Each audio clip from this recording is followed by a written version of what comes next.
Hi guys! Ayan, ito naman, na-receive ko na yung aming in-order na Ninja! Ayan.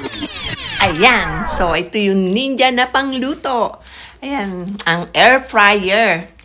Ayan. So, ka-order lang namin nito nung isang araw. Ito, ang bilis dumating. At nagulat kami dahil nasa ibaba ng aming gate. So, kaya bubuksan ko na kagad dahil sa pagbagsak is nabasag. Okay, buksan na natin. So, ayan. Open na natin itong box. So, ayan. Ito nga yung ating Ninja. Ayan. Ayan, malaki yung in-order ko. 10.4 liters. Ayan, para mas malaki yung mailuluto nating manok o baboy. Akit na natin. Hindi ko naman. Napunit na siya.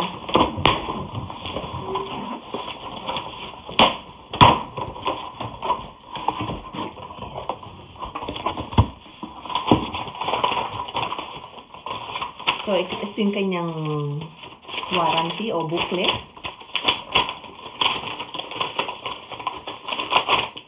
Ayan. At ito na yung ating pinaka-machine. Diba? Laki niya, ha? Galit siya ng cloth. Ayan, ha?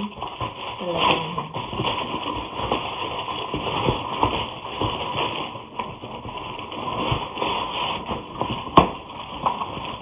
Wow, ang bigat.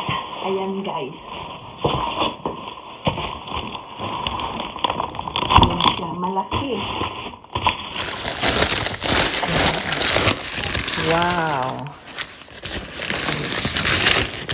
So, yung isang liters niya, pwede siyang dalawang compartment at natatanggal din yung kanyang partition. Ayan na, guys. Ayan, kaya nagustuhan ko siya is dalawang partition siya. Ang hirap buksan. Kaya pala is naka-packaging tape siya. So, yan ang kanyang booklet. Ayan. Ayan, tanggalin natin itong seal para ma-open siya. Kasi ito yung nag-hold para hindi bumukas yung ating pinaka-plate.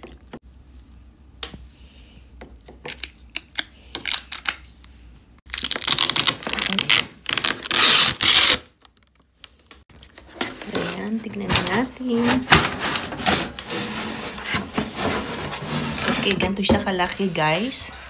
Ayan, so ang 10 liters is ganito. So, ito yung partition niya. Pwede siyang tanggalin para kung mas malaki yung iluluto mo. Ayan ang kagandahan nito, 10 liters. So, mas malaki. Ayan. Ang ating bagong air fryer. Ayan. So, ayan, pwede siyang magluto ng mas malaki. Okay, ito na yung ating bagong KitchenAid, ang air fryer Ninja. I'm happy. Ayan, mas lalo na akong excited magluto. Ang ganda, di ba?